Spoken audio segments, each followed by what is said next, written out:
We will tell the story how we've overcome. We will understand it better by and on.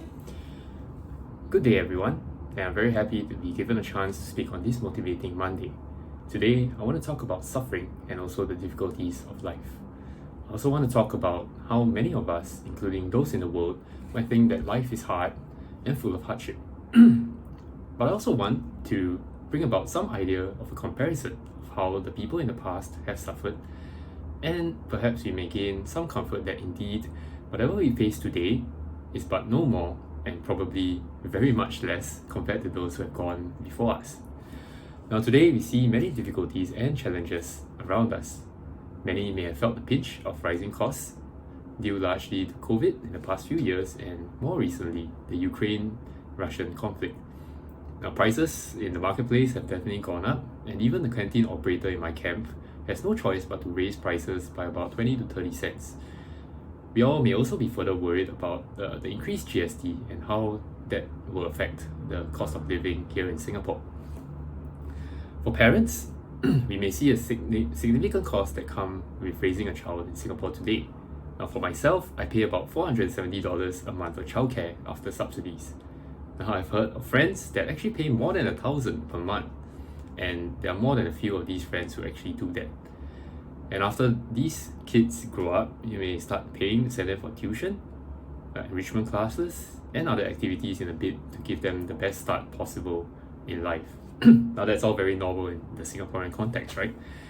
And we have not even talked about their pocket money and what we would do if they start asking for the same material things that their friends in school have, such as the latest smartphone or the latest computer. Many of us may have also lost jobs over the past few years, or had to find lower paying jobs after COVID really gave the companies here in Singapore and around the world a hard time. And with the increase in prices all around, this challenge may continue. Yes, jobs in Singapore will probably always be available, and in fact, we do have more job vacancies than unemployed people. But not everyone may find the transition to a new job comfortable or the pay nearly enough to match what they have been earning before. Now, apart from money, mental and emotional health is an increasing problem. We hear reports of mental health issues not only in the older people, but also a very worrying and rising trend in our young ones. Now we hear of kids and parents talking about the immense stress that comes along with our Singaporean education system. Now, competition is but a part of life in almost every facet of our lives. And of course, another aspect, which is interpersonal relationships, may not always be as rosy as we all hope. And of course, with our loved ones, our friends, our colleagues, our bosses, conflicts are always bound to happen now and then, and some more serious than others at different times, of course. Now, physical health is also an area that will worry us. As our life expectancy increases, the chance of serious illnesses also increase. And not to mention our relatively sedentary lifestyle, coupled with the amount of food and unhealthy food, in fact, that we have available, it's little surprise that obesity is on the rise, and with it, many related illnesses such as heart disease, high blood pressure, diabetes, and so on. Most, if not all of us, will get seriously ill at some point in our lives. And we will, of course, also have loved ones who will undergo the same health challenges as us. And even if we do not fall sick, the body will eventually succumb to the physical frailties of old age. So no matter how fit you are, as your body continues to grow older, you'll get weaker, and one day you will just not be able to function at the same level as when you were young. Now, Singaporeans are also famously one of the unhappiest persons on earth. A survey in 2021 found that Singaporeans are in fact the unhappiest workers in the world. We could take that at a pinch of salt and dismiss Singaporeans as complaint kings and queens, but the statistics are still telling. You'll probably find a lot of Singaporeans who think that their lot in life, or at least their jobs, is a significant source of their unhappiness. Now for the Christian, we are not protected from suffering either. The challenges of life that I just listed will likely face all of us as well. But not only these, Christians will face even more trials through the persecution that comes from being a Christian. Jesus tells us in John 15, verses 19 to 20, that If we were of the world would love his own. But because ye are not of the world, but I have chosen you out of the world, therefore the world hateth you. Remember the word that I have said unto you, the servant is not greater than his Lord. If they have persecuted me, they will also persecute you. If they have kept my saying, they will keep yours also. As servants of Christ, we will be persecuted by the world, just as they persecuted Jesus. And many of us are definitely facing challenges in this area. And so may God continue to give us strength to endure and to persevere throughout all these. Now, however, let us draw strength when we compare our own personal challenges to some who have their experiences written in the Bible for our learning. Perhaps when we see the extent of the challenges and how they still overcome, we may find comfort that we too will eventually overcome our challenges so long as we hold fast to our Lord. Let me just give 3 examples to all of us today.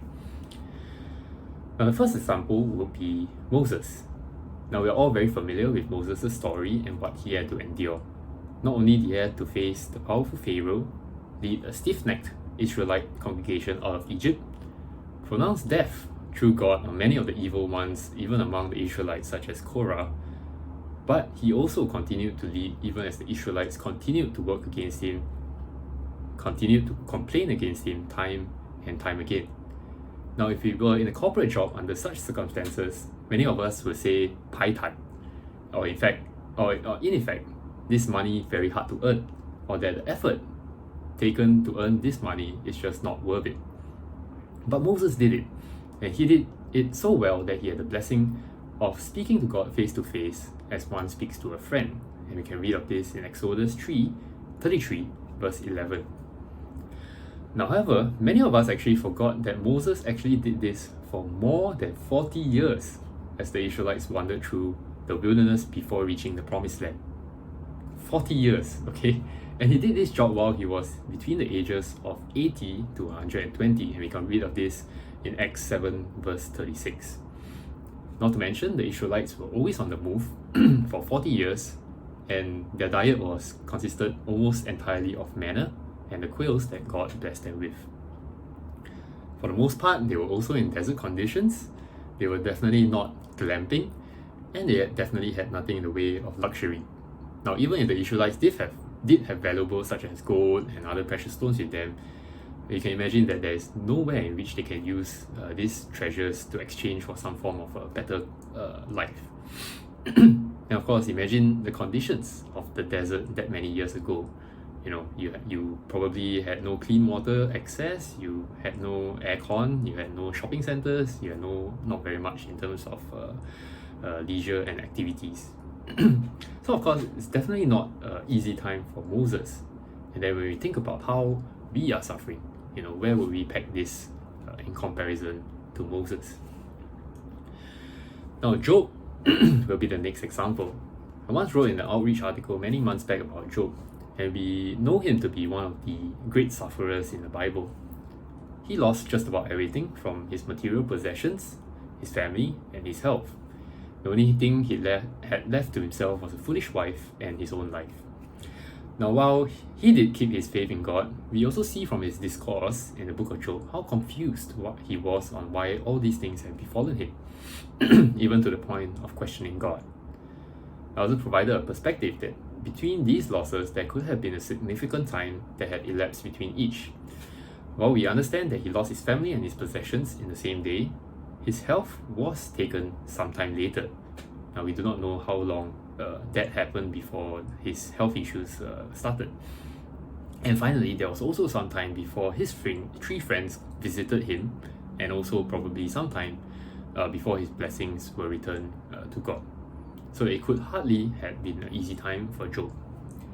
Almost none of us in Singapore would likely face something similar, but we may also have brethren in other countries that where natural disasters are common to have their family and physical possessions taken away in the same day. Again, where will we peg our suffering in comparison to what Job suffered? Now finally, the last example that I'd like to give would be the Christians in the 1st century. There's quite a bit of writing and across many teachers who have taught us before on what the early Christians went through, even to the point of being killed for the cause of Christ. Now, wouldn't that make our own level of persecution almost trivial? At most, we are verbally assaulted. At most, we may have difficult times in our employment. But the Christians in those times had it all these and worse. Now, of course, these examples are not really to belittle our individual trials that we face. Of course, it is not easy. Of course, also, we live in different times and different contexts.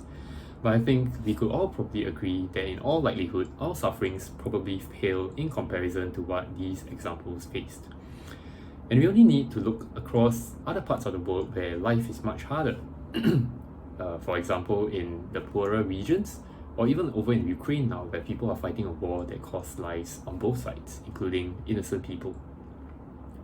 But let us now take comfort in the Word of God. God tells us that trials benefit us. James chapter 1 verses 2 to 4 tells us to count it all joy when ye fall into diverse temptations, knowing this, that the trying of your faith worketh patience. But let patience have her perfect work, that ye may be perfect and entire, wanting nothing. They serve to help us grow in patience to the point of being complete.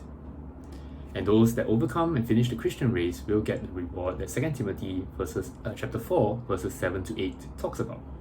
Paul said, I have fought a good fight, I have finished my course, I have kept the faith. Henceforth there is laid up for me a crown of righteousness, which the Lord, the righteous judge, shall give me at that day. And not to me only, but unto them that also love his appearing. Now I hope my sharing has given all of us some comfort and encouragement. And indeed, we worship a God that is all-powerful and loving. We worship a God that has promised us a reward for those who overcome. We worship a God that loves us and is willing to help us through our trials and tribulations if we keep our faith in Him. We all have a great God indeed. Stay safe and stay healthy, everyone. Thank you. People understand it better by and by.